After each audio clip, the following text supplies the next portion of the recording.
இனிய மாலை வணக்கம் அன்பான் நண்பர்களே. இன்று இரவு நான் உங்களுடன் இருப்பது நான் பெற்ற ஒரு பாக்கியம். இந்த அழகான தேசத்தை, இந்திய பெருங்கல் இந்த முத்தை நான் சுற்றி பார்க்கும் போது என் உள்ளம் நன்றியால் நிறைந்துள்ளது. நமது மலை நாட்டின் பசுமையான தேயிலை தோட்டங்கள், கடற்கரை ஓரங்களில் உள்ள தங்க கடற்கரைகள், நகரங்களின் பரபரப்பான வாழ்க்கை, உண்மையில் இலங்கை ஒரு அழகு நிறைந்த தேசம். அதற்கும் மேலாக உங்கள் புன்னகையில், உங்கள் அன்பான விருந்தோம்பலில், உங்கள் தாராளமான மனப்பான்மையில் இன்னும் அதிக அழகை காண்கிறேன். ஆனால் நண்பர்களே, நானும் உங்களிடம் வசிப்பவனாக அந்த புன்னகைகள் பலவற்றுக்கு பின்னால் ஒரு கேள்வி இருக்கிறது என்பதும் எனக்கு தெரியும். இது நாம் அடிக்கடி சத்தமாக கேட்காத ஒரு கேள்வி. ஆனால் இருட்டான இரவின் போது, தூக்கம் வராத போது நம் உள்ளங்களில் இந்த கேள்வியை நாம் முணுமுணுக்கிறோம். நோய் நம்மை தாக்கும் போது, சோர்வு நம்மை தாக்கும் போது, எதிர்காலம் நிச்சயமற்றதாக தோன்றும் போது இந்த கேள்வி எழும்புகிறது. அந்த கேள்வி தான் ஏன் என்கிற கேள்வி. நாம் ஏன் துன்பப்படுகிறோம் என்ற கேள்வி. 2004ஆம் ஆண்டின் பல கதைகளை நாம் மறக்க முடியாது. அது மிகப்பெரிய ஆழி அலை வந்த நாள். அது வாழ்க்கை சாதாரண இயங்கிய ஒரு கணம்.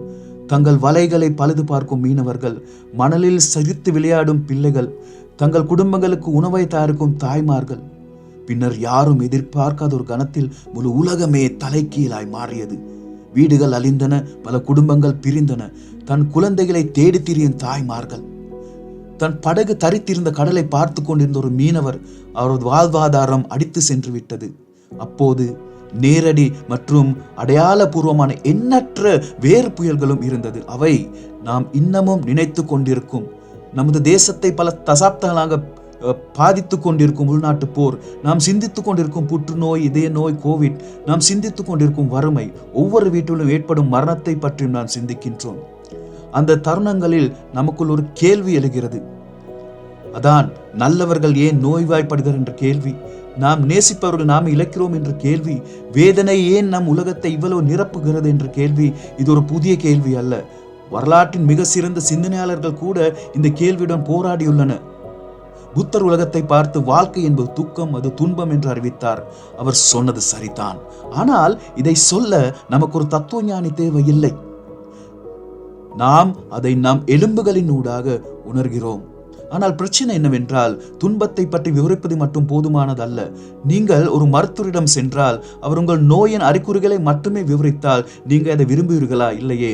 அவர் நோய்க்கான காரணத்தை கண்டறிந்து அதற்கு தேவையான சிகிச்சை அளிக்க வேண்டும் என்று தானே நீங்கள் விரும்புகிறீர்கள். அப்படித்தானே? எனவே இன்றிரவு நாம் ஒரு ஆழமான கேள்வி எங்களிடம் கேட்போமே. உலகம் எப்போதும் இப்படியே தான் இருக்க வேண்டுமா? அல்லது உலகத்தை பற்றி இதைவிட ஒரு சிறந்த கதை ஏதும் உள்ளதா? நண்பர்களே, வேதாகம் இதற்கான ஒரு நம்பிக்கையான பதிலை நமக்கு தருகிறது. இது ஒருபோதும் தேவனாதி திட்டம் இல்லை என்று வேதாகம் கூறுகிறது.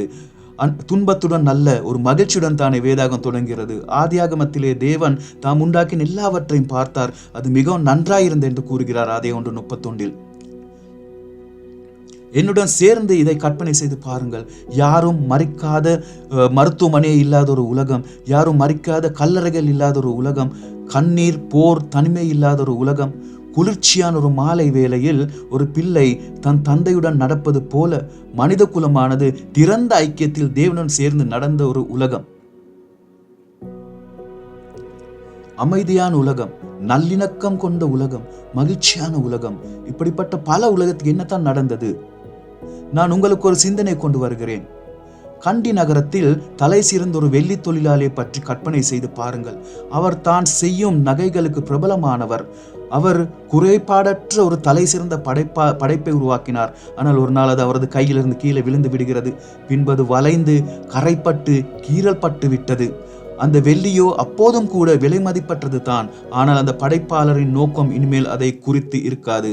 அந்த வெள்ளித்தான் நமது உலகம். தேவன் அதை நன்மையாகத்தான் படைத்தார். ஆனால் அது உடைந்து சேதமடைந்து விட்டது. ஆனால் அது அப்படியான தேவனின் வடிவமைப்பால் அல்ல, மனிதனின் விருப்பத்தால் தானே அது அப்படி ஆயிற்று. முதல் ஆணும் பெண்ணுமாக ஆதாம் ஏவாளும் தங்கள் அன்பான சிருஷ்டிகரை நம்பாமல் வேறொரு குரலை கேட்க தெரிந்து கொண்டார்கள்.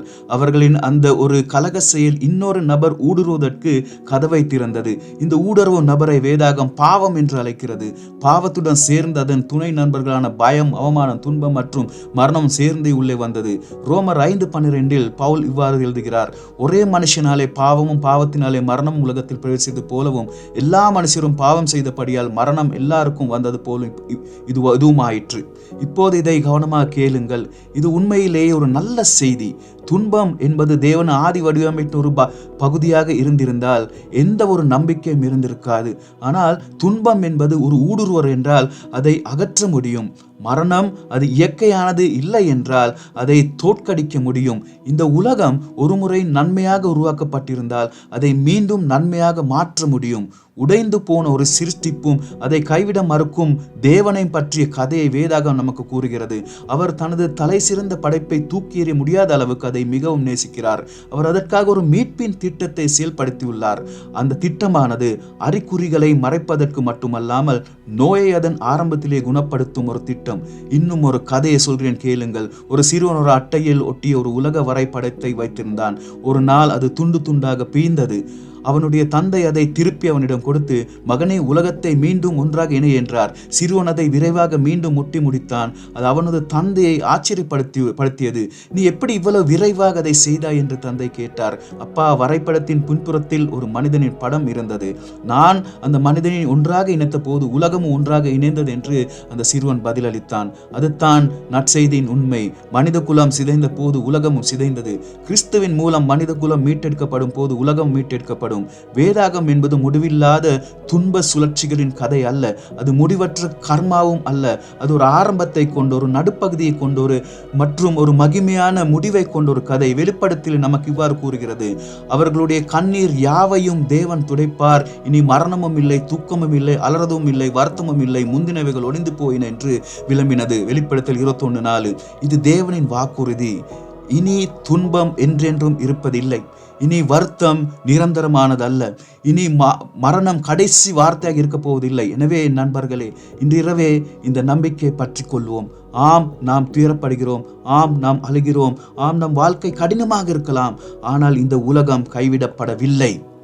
நமது சிருஷ்டிக்கிறதுக்கு ஒரு திட்டம் உள்ளது. அந்த திட்டம் தான் நமது துன்பங்களை தூக்கி கொள்ளவும், நமது மனித மரணத்துக்காக மறிக்கவும், வெற்றியுடன் உயிர்த்தெழுந்ததுக்காகவும் அந்த இயேசு கிறிஸ்து இந்த உலகம் வருத்தப்படுவதற்காக அல்ல, அதற்கு மேலானதாக உயர்த்தப்பட்டது என்பதை நம்ப மகிழ்ச்சியும் அமைதியும் மீண்டும் திரும்பும் என்று அவரது வாக்குறுதியை ஏற்றுக்கொள்ள அவரை விசுவாசிக்கும்படி இன்றிரவு அவர் உங்களை அழைக்கிறார்.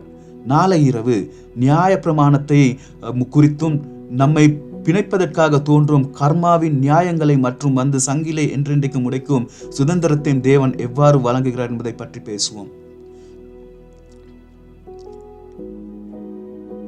ஜெபம் செய்வோம்.